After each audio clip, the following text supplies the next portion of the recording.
Hey, Habit Ninjas. So I wanted to hop on and chat with you guys today because the topic that we are going to be discussing for the next 2 weeks is called 80% full. And so I know when I went through this course and I went through and I read 80% full, I knew right away that this was going to be a little bit of a challenging topic for people who macro track, because the whole idea is, for most macro trackers, is that you don't really pay attention to your hunger and full cues. You pay attention to your macronutrient intake, which is good and bad. And I want to teach you how to do both at the same time and reap the best of both worlds. So some of the problems that I sometimes run into with a new macro tracker is that they hoard their food, right? They're so afraid about being hungry at the end of the day that they don't eat at the beginning of the day, and then they have to eat 1,800 calories before bed. And they're like, this is awful, it's miserable, I'm stuffed, I can't do it.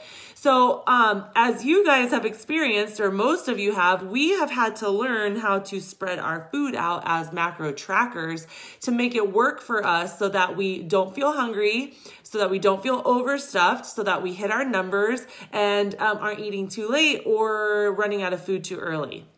So as you read this week's lessons, I want you to keep in mind that understanding and learning how to be 80% full is really, really important. One, it allows your digestive system to do what it needs to do. But two, when you guys are traveling and tracking, mentally tracking, sometimes you guys are like, I don't want to track on this vacation. Great. Eat intuitively, eat to 80% full, don't eat too fast. And then as we get into our other lessons, you'll see eat from the rainbow, choose lean proteins versus fatty proteins. And so all of these lessons that you guys are reading and learning go really hand in hand with macro tracking. These are habits that will help you make good, solid choices long term. Macro tracking is really putting that attention to detail on your food and on your diet so that you can see the change and progress that you want in your control. So let me recap that really quick. Even if you are a macro tracker and you have to hit X amount of macros by the end of the day, it's still important to know when you are 80% full. So let me give you an example. About a month ago, I made a big plate for dinner, right? And I had accidentally left too much food for the end of the day. So my dinner was huge. So as I was eating dinner, I thought to myself, I'm 80% full. And I took a few more bites and I'm like, okay, if I continue to eat, I'm going to go past 80% full. It's going to be uncomfortable and I'm probably going to be hungry later because I'm eating too much right now.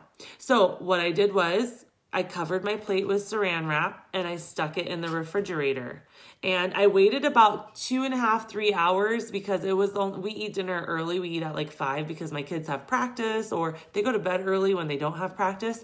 So at like 7:30, I started to feel that hunger again. But if I had not pushed my plate aside, then I wouldn't have had any macros to eat.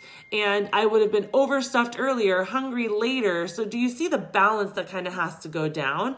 Is we have to be aware of what's going on in our head and our stomach as we eat. I know, so many moving parts, it can be so crazy confusing, but I promise if you continue to pay attention to these things, you will get out of the cycle that you were in before that got you to a place where you were uncomfortable in your clothes, uncomfortable in your own skin. So this week's habit, 80% full, slowing down when we eat, and all of those things can work in conjunction with macro tracking. I hope you guys are having an awesome, awesome week. I'm about to go through a bunch of your data and just make sure that you guys are rocking away. Okay, I'll chat with y'all soon. Bye.